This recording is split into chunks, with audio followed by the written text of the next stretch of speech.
यहाँ पर एक संग्रहालय भी है।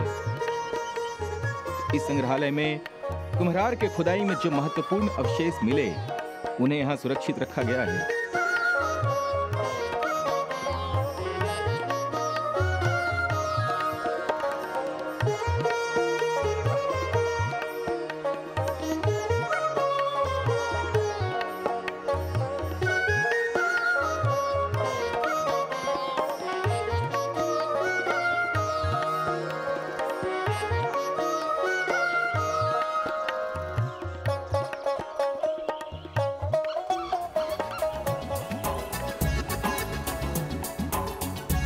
एक अप्रैल 1912 को बिहार प्रांत के गठन के बाद पटना को बिहार की राजधानी बना दिया गया।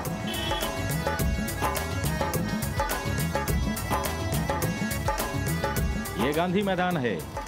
यह ऐतिहासिक मैदान ईस्ट इंडिया कंपनी के जमाने में और 1856 के पहले आजादी की लड़ाई के बाद अंग्रेजों का फौजी अड्डा था।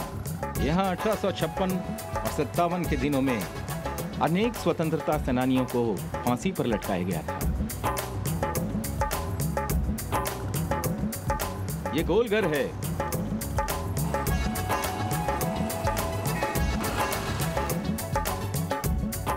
यह इमारत पटना शहर का सुप्रसिद्ध ऐतिहासिक स्मारक है।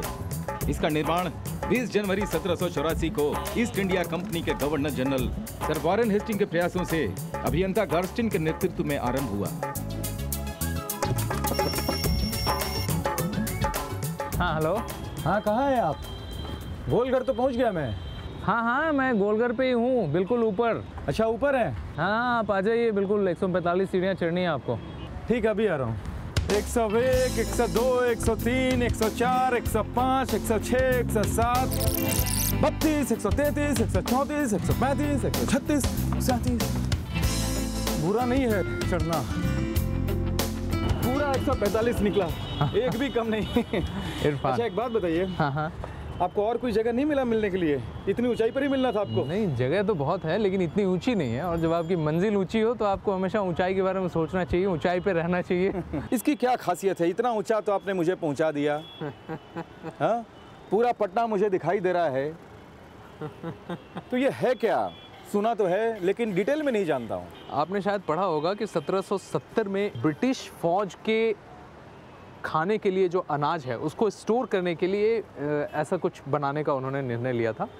और उसी वक्त उनके ईस्ट इंडिया कंपनी में एक कैप्टन जॉन गैस्टिंग होते थे, जो मेनली एक इंजीनियर थे, एक आर्किटेक्ट थे। वो उन्होंने इस पूरे गोलघर का डिज़ाइन तैयार किया था। उत्तरी प्रवेश द्वार पर काले पत्थर पर अंग्रेजी और फारसी में अभिलेख अंकित हैं, जो इसके निर्माण का उद्देश्य तथा निर्माण संबंधी महत्वपूर्ण तिथियों का उल्लेख करता है। और मज़ेदार बात बताऊं कि ये जो इसकी जो अन्न को स्टोरेज करने की जो क्षमता थी वो थी 1,40,000 टन। अभी मुझे आप क्या दिखा रहे हैं पटना में?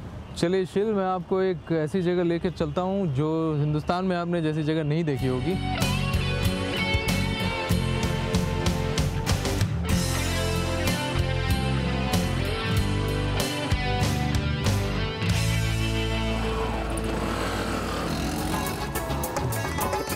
देश भर में खुदा बख्श पुस्तकालय को दुर्लभ पांडुलिपियों के संसार के रूप में जाना जाता है। कारगिल चौक 1999 में कारगिल युद्ध में मातृभूमि की रक्षा करते हुए प्राणों की आहुति देने वाले बिहार के 18 वीर जवानों की याद में निर्मित एक दर्शनीय स्मारक है। पटन देवी पटना नगर की अधिष्ठात्री और परिरक्षिका शक्ति हैं। पटन देवी गांधी सेतु गंगा नदी पर बना एक वक्त विश्व का सबसे लंबा पुल हुआ करता था। इसकी लंबाई 5.57 किलोमीटर है। ये पुल पटना को उत्तर बिहार से जोड़ता है।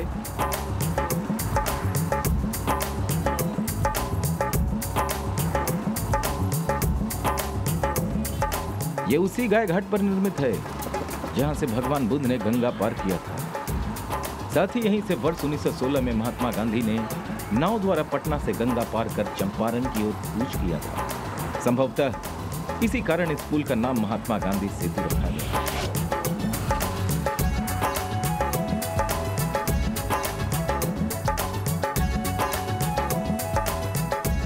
अच्छा, मुझे आपके फाउंडेशन के बारे में डिटेल में जानना है। शाम में हमारे यहाँ हर हफ्ते लिट्टी पार्टी होती है फाउंडेशन में। लिट्टी पार्टी? और आज शाम में वो लिट्टी पार्टी है। वो तो मैं मिस करूंगा ही नहीं। और ये लिट्टी पार्टी पूरे रिक्शा वाले ही आयोजित कर रहे हैं। अरे मज़ा आ जाएगा। तो बिल्कुल शाम में मिलते हैं, क्योंकि हमें और भी कई जगह देखना है।